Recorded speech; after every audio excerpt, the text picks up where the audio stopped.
Hello and welcome to my very first gameplay video. So I'm super happy to do one of these, but do remember this is a first, so bear with me. That also means your feedback is super helpful.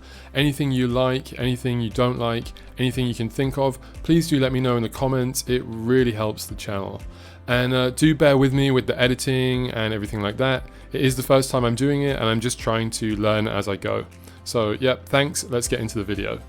So my channel is full of deck tech videos. You will find the deck tech for DRACO Blast on my channel if you look for it. It's very easy to find. I won't talk about it too much here, but I will say it's a black-red mid-range deck that uses the combo of these two cards to shoot our opponents for 16. Please do check the deck tech if you'd like some more detailed information. So game 1, my starting hand, it had 3 lands, a Duress, Phyrexian Arena and Lavamancer, as well as DRACO or DRACO. That is really not a card we want to see in our starting hand, so given that we don't have any red mana and this hand's a bit slow, I thought I could get something a little bit better. So I shuffled it away and I mulliganed into this.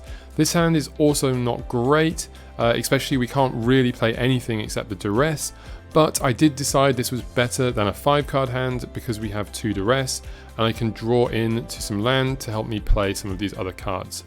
I put the Blazing Spectre back because I thought it was the worst out of all of the cards here.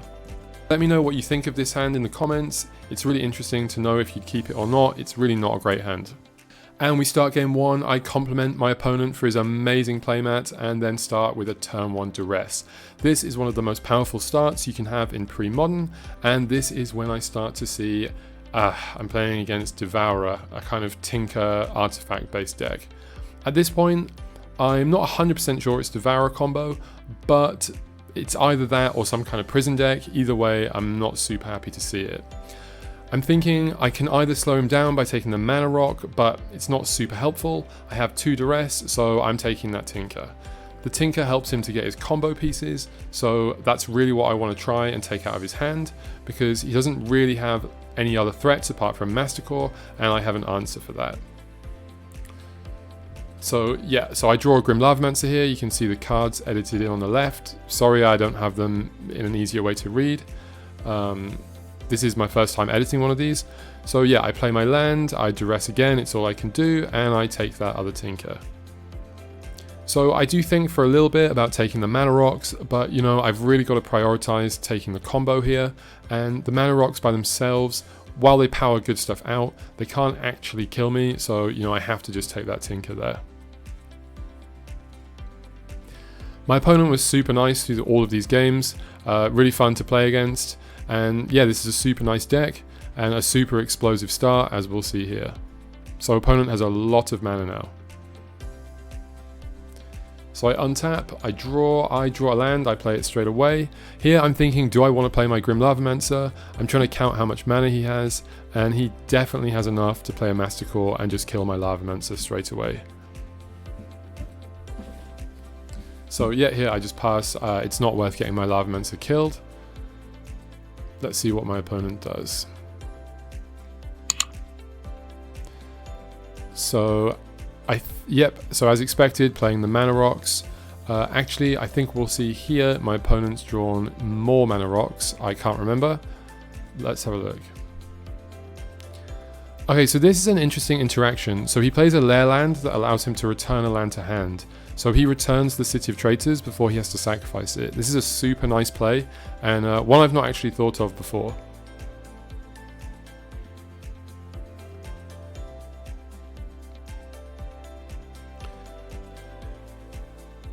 So here we go, tapping lots of mana. I assume it must be for something else really big, because he's not playing the Mastercore.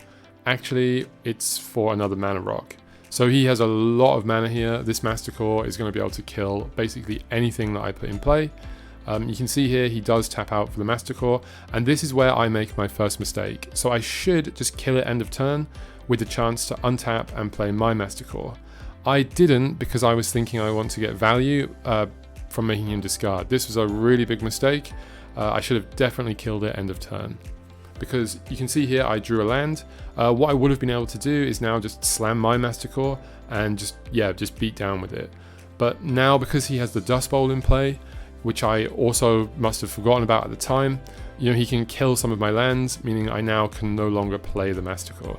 So I think that was a huge misplay, and it's pretty good to watch it on camera actually, because I'll try not to do that one again. So here I thought for a while about what I'm going to do. I took a while, I edited it because, you know, it's boring. So yeah, I just searched for my land and I played a Terminate.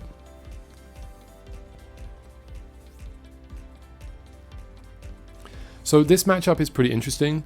I can destroy their hand very early with duress and things like that, but their deck also has quite a lot of wheel spinning cards and mana rocks. That means that the deck actually is kind of threat light. So if I can answer all the threats, and sorry, yep, so here it comes, here is Devourer. This is how I know 100% he's on Devourer combo. There's no other reason you'd play this card. But yeah, as I was saying, so he is very threat light, but he has a lot of tinkers and kind of mana cards and annoying sort of stacks kind of pieces that can slow me down. So this one does kind of become a battle of attrition, and sometimes it can go either way. So I've just drawn Insidious Dreams here. This can help me to find the combo. Here I'm thinking about what I want to do, because, you know, I have 4 mana, I have 2 cards in hand. I can go for the combo straight away, and this is what I decide to do. I decide to pass the turn and let my opponent do what they will. The reason that I did this is because Devourer can really overpower Mastercore, so there's no point doing that, and I don't want to just waste my turn on a Grim Lavamancer that's just not really going to be good in this situation.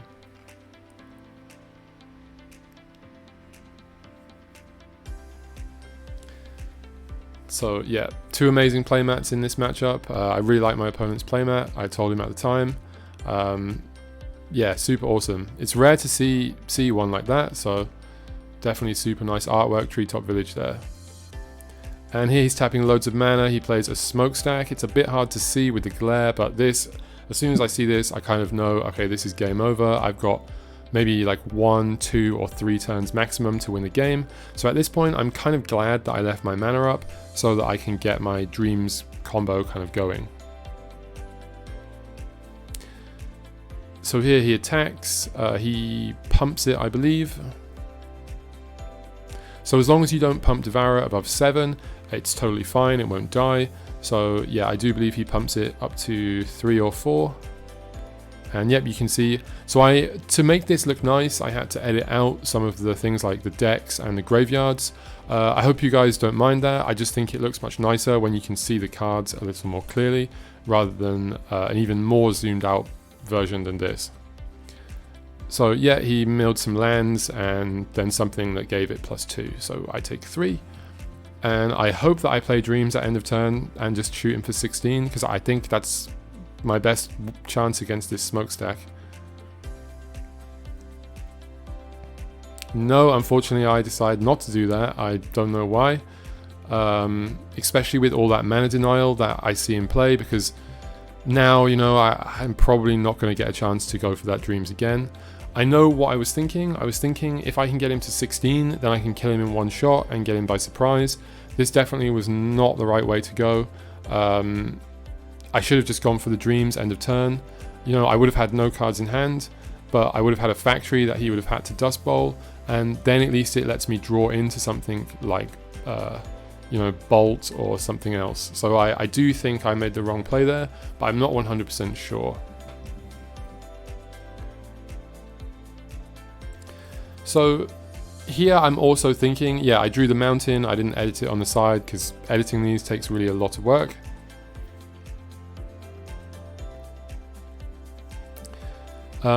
So what I was thinking here is I can shoot him with the Lavamancer, sacrifice the Lavamancer, and then with the card I draw, I can go for the win. The only problem here is I totally forgot about Dust Bowl, meaning he's going to take me off the mana.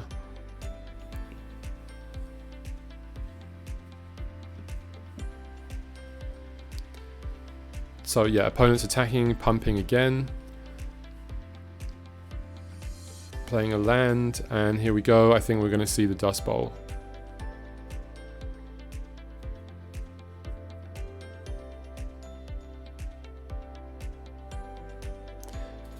Yep, so there it is, sacking the land for the Dust Bowl.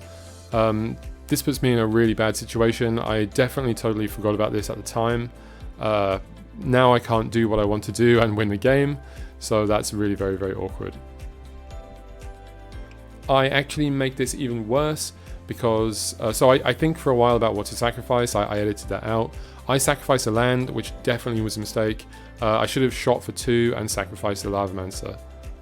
That would put him on 16 within lethal of my combo.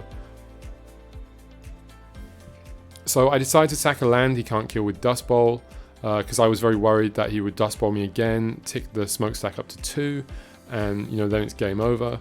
But at this point, it's kind of already game over, to be honest. My deck really needs a critical mass of lands and cards in hand to do its thing, and we're not at the point of the game where I can attrition him out, so yeah. This is the point where I'm just thinking about what I can do, and I just realize that this is game over. Yeah, you even see me point to the Lavamancer there, saying I should have sacrificed this. That was a mistake. So usually I play Goblins. Goblins would be the deck I'd say I'm best with. I absolutely love this DRACO Blast deck, so I refuse to stop playing it, even though I think I'm actually not that good with the deck.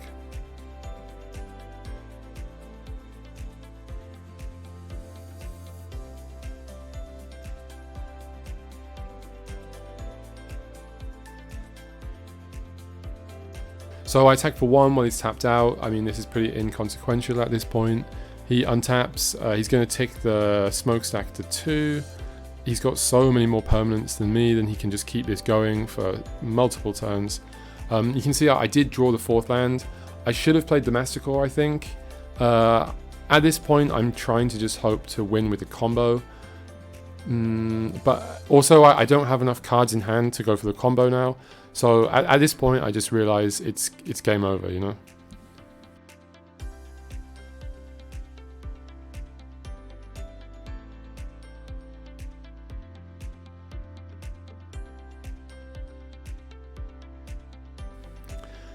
So yeah, as soon as I see the trike, I forgot to take my damage from before. He kills the thing, and then I just concede because I'll be sacking 2 lands in my turn, and there's no way I can get back from this with what I have in hand. So in sideboarding, I bring in 3 overloads, of course great against artifacts. I bring in 4 Phyrexian Negators. He has Mastercore, but he doesn't really have any other direct damage, and probably is taking the Mastercores out. So Negator is a super powerful threat.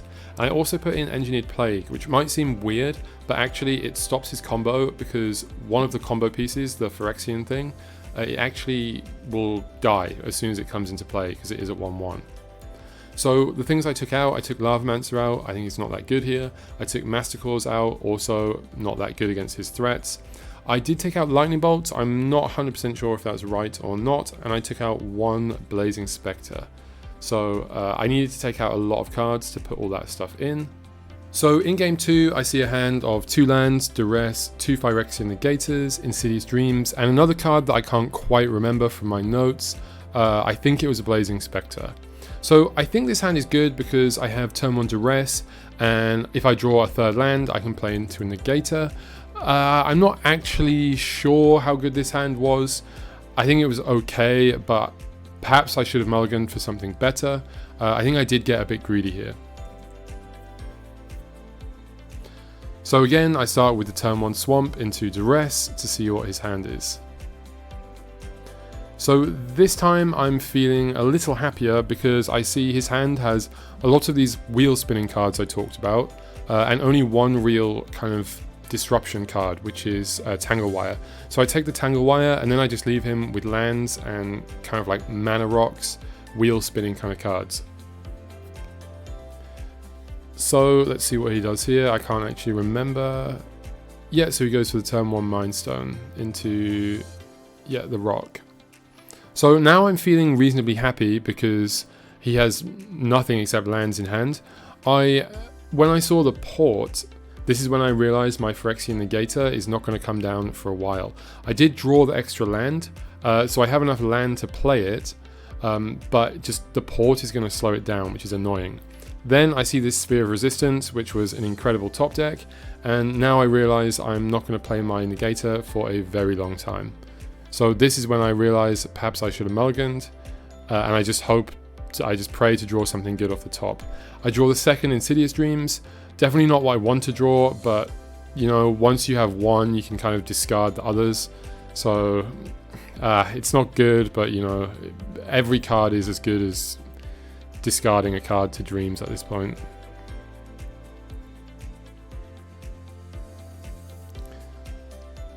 So yeah, now it's just a race for me to draw lands before my opponent can draw a threat or draw more disruption to slow him down even more. At this point, I draw my third Phyrexian Negator, so I'm just full of negators at this point. Unfortunately, I didn't have a Dark Ritual or anything like that. If I'd drawn a Dark Ritual, I think I'd be so far ahead here.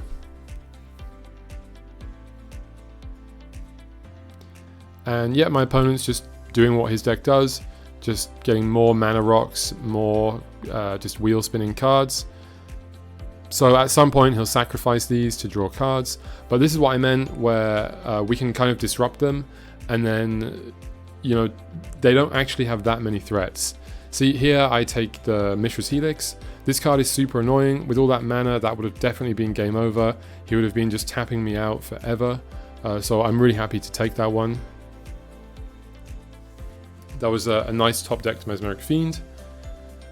But yeah, you can see here the chance of him drawing a card that either adds mana or cycles itself is really high. You can see he did draw another Mana Rock. At least he's lucky all of these ones draw cards. So it's really just a race for who can draw lands first. I mean, me for drawing lands, him for drawing threats. So I am drawing lands, which, you know, it's very nice, but I need so many to play one of these 3-drops.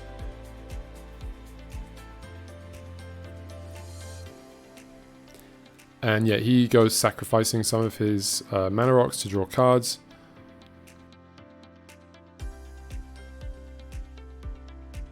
So this Sphere of Resistance is just really doing so much work. I do think it actually won the game for my opponent. It was super powerful. Here, Tangle Wire, yeah, just making it worse. So at this point, my game plan is to get my opponent to 16 and try to combo them out. It's already gone past the point of the game where I think I'm going to be able to beat them down, and yeah, the combo is really my main hope. So my opponent has no blockers, so the chance of me getting him down with this Fiend is reasonably high, considering the low number of creatures in his deck at this point. So yeah, I tap on my lands in my upkeep, I can't play anything anyway. I draw another Duress, which at this point of the game, it's not really good against our opponent's deck. They have so much mana, they can just play anything good they draw. And like I said, I think mostly what he's drawn now are probably lands.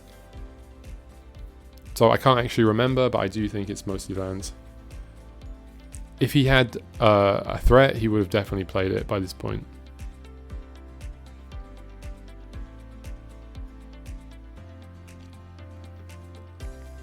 So after we finished this game, my opponent actually commented that the Sphere of Resistance it's been so good in his deck. When he sides it in, apparently that's not a main deck card, that he's definitely going to put it in the main deck, and I would agree. It's just a really, really powerful card. Here we see the altar come down, so this is part 1 of the combo. So now at this point, the race is really on. I know I can be dead at any point. There's a decent number of draws in his deck that can just win the game on the spot.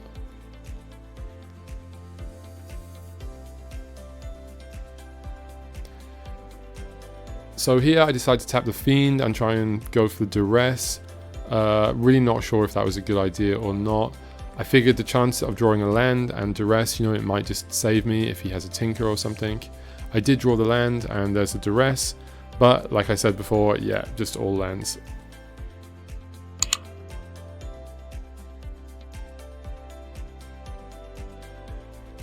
So probably my best draw now would be Overload, so I can kill the Sphere, or maybe even just kill the altar. It's probably at the point where I would just go for the altar, because I mean there's just quite a few top decks that he can draw that really just win him the game on the spot.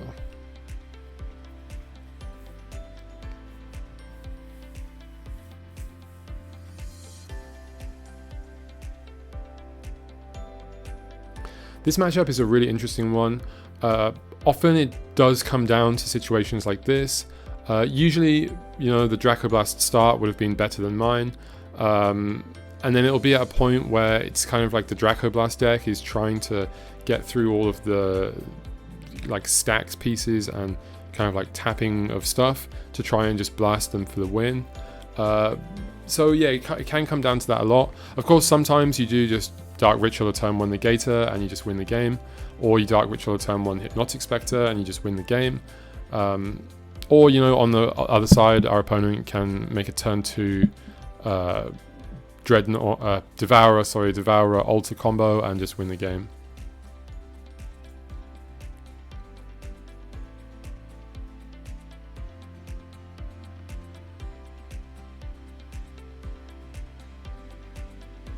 Or maybe it's turn 3, I don't remember. Maybe they can't do it on turn 2. But yeah, so here I discard my entire hand, going for the Dreams plan. I get Overload because this is my draw step and I need to draw a card first. So I put them in the order so I can draw the combo next turn and just go for it. Because I think at this point, I've got a fast enough clock that this will kill them reasonably fast, especially with the Ancient Tomb. I actually forgot to adjust his life total, so actually the combo would have just killed him on the spot. So yeah, I draw for my draw step, I draw the Overload, and my opponent told me that this card that's coming next was a top deck. I mean, we know it's a top deck anyway from our duress, but yeah, it's a card I really like, so nice to see it. Just unfortunately, yeah, it's going to beat us here. So the reason this card beats us, it allows him to turn his artifacts into creatures, which means he can then sacrifice them to altar, making us mill our deck. So first he's going to attack with them, then he's going to sack one of them, it's going to mill the top 3 cards of our deck, and we no longer have the combo. So yeah, I had to laugh when I saw this because it's a super nice play, and yeah, I mean, he just had me here. So you'll see I show the top cards of my deck, I show that I had the win next turn. I've corrected his life total to 16, there you go, yeah, Blast, Draco, and then I would have been drawing a Overload after that. So here I'm in a really rough spot because I have to use the Overload I've drawn on his Khan, otherwise I'm just going to be dead to all those rocks. They are all like 4/4, well there's a 4/4, there's 2 2/2s, they'll kill me pretty quickly. Unfortunately, because of the sphere, I can't do anything else, but I have to do this in my turn, otherwise he can respond by making his rocks into creatures and then hitting me with them. So yeah, I tap out here, play the Overload, and I just have to pass the turn back and just hope for no Dreadnought.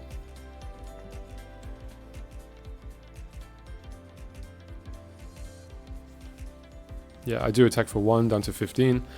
It seems very unlikely that I'm going to get the damage race done now because, well, I've lost 3 negators and, you know, I just have a 1/1. I don't have the combo in my deck anymore. There's no way for me to get it back now that Explosives is gone.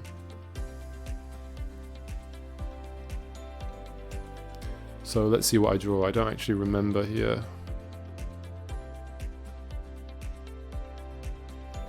So here I actually do draw a card that's somewhat useful. I draw Dark Ritual. So Duress again, just revealing lands. I played it anyway because I thought, well, I can't really take anything. He's going to be able to play anything that he gets off the top, so I may as well just play it now while I have the chance and nothing else to do.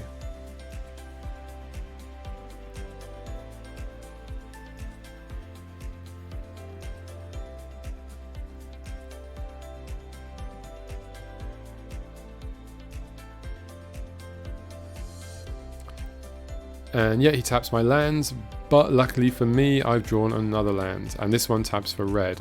So what I'm able to do is Dark Ritual out my Spectre, which is what I do. So now I've got somewhat of a clock. The discard on the Spectre is pretty nice, actually, even if it's not random. Yeah, he's got so much mana, it's not a huge deal, but it's nice enough.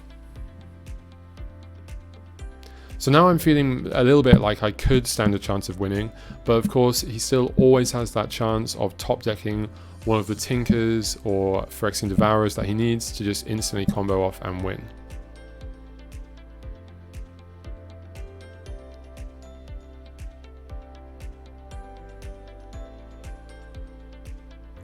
So there's Phyrexian Processor. Here I feel even more in the driver's seat because he's taking even more damage.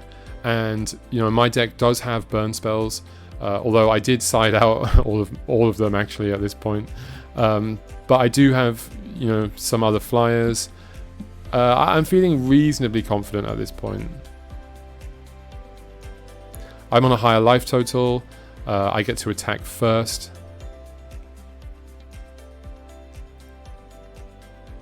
So I draw a land here, not the best draw.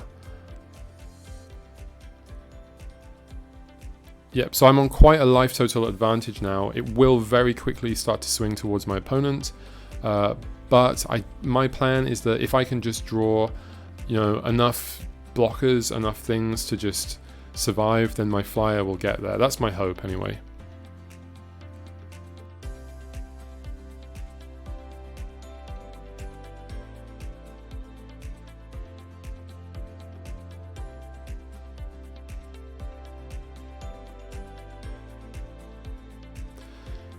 So we can see our opponent's tapping a lot of mana here. This is because he's drawn a very, very good card, which we'll see in a second. So he has drawn Fact or Fiction. There we go. And this just ends the game on the spot. You'll see why in a second. So Rock, Tinker. As soon as I see the Tinker, I know it's game over. So naturally, I put the Tinker in a pile by itself. He just takes the Tinker.